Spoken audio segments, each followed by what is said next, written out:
YouTube. What's happening? What's happening, man? It's y'all favorite hood partner, Big Nina, when we back cracking. So listen, man, before we get into the content gang, we done lost a lot of good riders, man. We done lost a lot of good people in this gang life, homie. You see what I'm saying? Rest in peace to all the fallen soldiers that came behind this gang culture, homie. You know, as I get older, I sit back, I'm looking like, dang, you know, another life snuffed out again. You know what I'm saying? It's the hot summer, man. Make sure y'all got y'all quete on y'all, man. Make sure y'all got that tent behind that window, man. 5% to be exact. You know, and watch how you move out here. Because let me tell you something.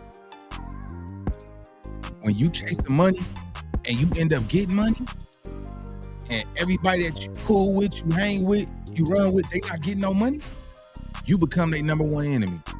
Because you got it and they don't. And everybody is out here for one thing, and that's for money. You know what I'm saying? So just imagine, you know, you run it up, and you got $1 million. You hit a meal ticket. Everybody that you cool with is going to feel entitled to the bag that you hustled hard for. And the moment you only look out for certain ones, you create a whole lot of chaos because everybody else is looking like, nigga, you look out for, bro, you better look out for me, nigga. Nigga, I was there with you, nigga. I was, nigga, go, and it pops off like that. You know what I'm saying? But when you start having more money than everybody around you, that's when you realize who really your friends and who really not. So with that being said, let's get into the content, man. One of the hottest, new, young, respectable, you know, content creators, my boy, Respectable Rants, man. Salute to you, gang. Keep doing your 1-2, and keep dropping this fire content so, you know, reaction channels can react to it. On that note, man, let's get into it, man. We got a Brim killer, Rollin 40 in Retaliation, and tell on his own homie just to dodge a life sentence. Okay, man. So with that being said, let's get into the content. You know, we don't hold hands and kick hands, man. We just do the reactions. Let's get to it. 5, 4, trade, deuce. Let's go. Mr. Williams was at the Buffalo Wild Wings restaurant located at Crenshaw and Martin Luther King Jr. Boulevard. The suspect vehicle pulls up from behind him and alongside him, almost going in the opposite lanes of traffic. Shots fired from the Infinity's passenger side killed Jermaine. The reason this case is so tragic is the fact that Mr. Williams had a daughter that was born the day after he was killed, which makes it all the more sad. Hold up, man. Rest in peace to this man right here, man. He had a baby right after his daughter was born. Wow. His daughter was born right after he died. That's crazy. So he had a family, you know, he had a baby mama in the hospital about to deliver his baby. Cold game, man. Let's get to it. Friend of Mr. Williams, a female that was in the car, sitting in the front passenger seat. She was also shot, but survived. Mr. Williams had a daughter that was born the day after he was killed. Today's video is going to be about the murder of Jermaine Williams, aka Strong from the Rollin 40s. We're going to break down how he was set up by a Buffalo Wild Wings employee and how he got killed the day before his daughter was born by some Brims trying to get retaliation for an OG that just got killed 2 days before this. But let's get into it. On February 26th of 2016, police would respond to shots fired on the corner of Western Ave and West 42nd Street. This would be in the heart of the Rollin 40s, and as you can see, it would be the Black Circle. Police would arrive around 12:30 in the morning, and when they got there, they would see Jermaine Williams and a female passenger, both with gunshot wounds. And the only evidence that police had at this time was that Jermaine Williams was from Rollin 40s, and he left Buffalo Wild Wings. And they would have camera footage of a white Infiniti SUV following Jermaine Williams when he left Buffalo Wild Wings up until he would arrive on 42nd Street, where he was shot. A little bit of time would go by, and then officers would receive a tip that the person that drove the white Infiniti... Damn. How did they even know who this nigga is? You see what I'm saying? Like, you niggas was, man, let me tell y'all something, bro. So you don't know who know you.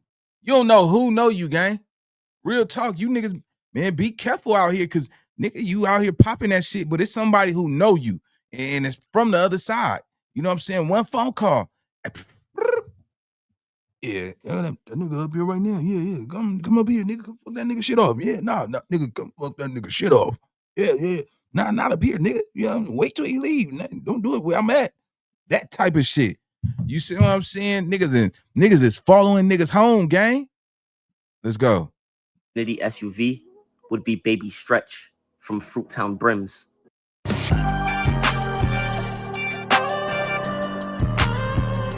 Today I'm gonna.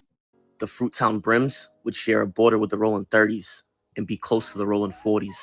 And this would be Baby Stretch right here. And his real name would be Jamar Wilson. But like we said, Baby Stretch, aka Jamar Wilson, was a known member of the Fruittown Brims.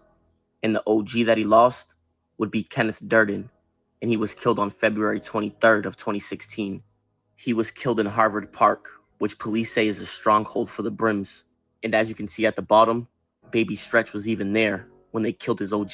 The shooting of the OG Brim happened at 3:55 in the afternoon, and he was sitting inside of his Cadillac when the shooter approached and fired multiple times. This murder would happen inside of the Black Square. Wait a minute. All right, so how do y'all know that the 40s did it? You see what I'm saying? How do y'all know that the 40s did it? You see what I'm saying? That's crazy. It'd be so messed about all this is if the 40s never even did it. You see what I'm saying? And you niggas went and took a 40 life because somebody, oh nigga, it's the whoop-de-whoop. 9 out of 10 with these drive-bys, bro. You don't really know who's shooting, bro. When a nigga come in a car and wet up that park or that block, and niggas is not yelling their hoods out and shit, man. Niggas just be picking a gang close to him, or if it's a nigga that got into it with a hood that's close by and shit, nigga throw it off on them. Like, F it, nigga. Everybody could get it. You know what I'm saying? This is just a senseless murder, man. This was crazy. Let's go.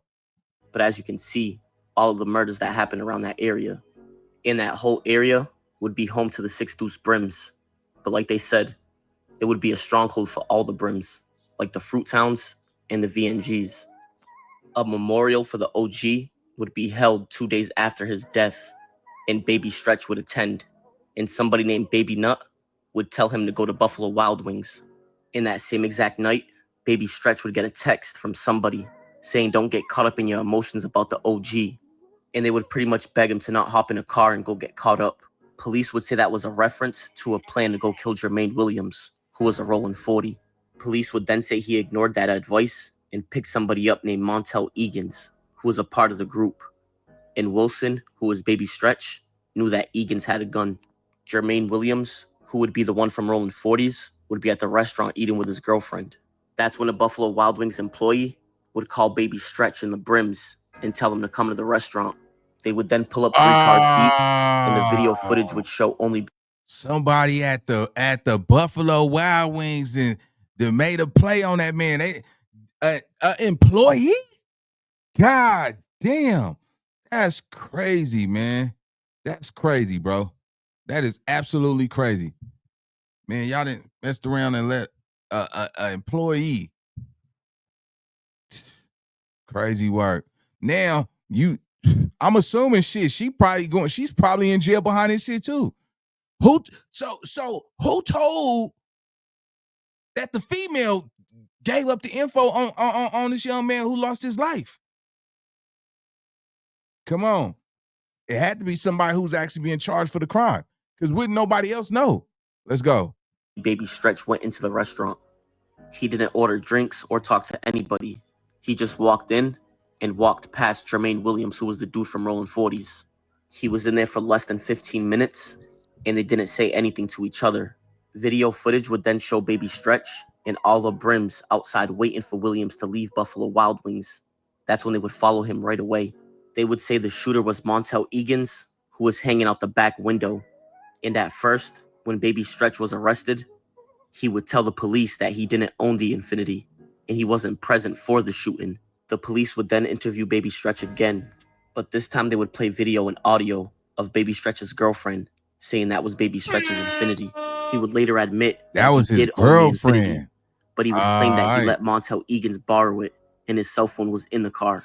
And he would also tell police that he got rid of the Infinity because it was involved in a killing on Western Ave. There would be a few witnesses that seen the whole thing, and he would see somebody out the back seat shoot 7 gunshots out of the Infiniti, with Jermaine Williams getting hit 4 and his girlfriend getting hit 2. But since he lied the first time, police wouldn't believe him, and they would arrest him, and they would place Baby Stretch in the cell with Montel Nah, Egan's. man. But this jail Nah, cell y'all niggas was being audio recorded. Y'all done shot up the car, knowing that y'all followed that person. Y'all knew it was a woman in that car. That's crazy work, man. Let's go. Police would hear Baby Stretch tell Montel Egan's that he's worried that they got the vehicle. Egan's would then reply and say that they're faking it. But Montel Egan's would have his suspicions, and he would tell Baby Stretch to be quiet. But with a little bit of time up in that cell, Baby Stretch would eventually admit that he drove the Infiniti to Buffalo Wild Wings to grab a drink and chat with women inside of the restaurant. And he would say even though he drove the Infiniti there, he would leave in a different vehicle, which would be behind the SUV, and that Montel Egan's took his Infiniti. He told police he didn't want to go with Montel Egan's because he knew Egan's had a gun. He would also tell police that he has no clue why Montel Egan's committed the shooting. But like we said earlier, little did he know that police had the whole thing on video surveillance. Wow. So you went ahead and committed this crime, then you snitch and blame somebody else and get caught up in a lie, and they had this shit all on video. I bet you his whoever this person he's saying is probably wasn't even in the car. Let's go. Of him only going inside for 15 minutes and not speaking to a soul. And even though he tried to blame his friend multiple times, he would still be charged. And when you look up the case number, he has no co-defendants, which means even though other people were arrested, nobody else would be charged besides him. So clearly they didn't believe his story. He would then have to sit in the county jail for the next 6 years while he fought this case. But on July 11th of 2022, he would be found guilty on all counts, and he would be convicted by a jury. The jury would find that Baby Stretch's statements were not credible and that he in fact was the driver when the shooting took place. But even though he was the driver and gave up names of the shooters in the beginning, he would still be the only one that went down for this. But 3 years after he was found guilty, he would have the attempted murder charge reduced to an assault with a firearm on a person on April 15th of 2025. And as you can see right here, the court would reverse it. And the reason why they reversed it is because they said the court instructed the jury on a kill zone theory.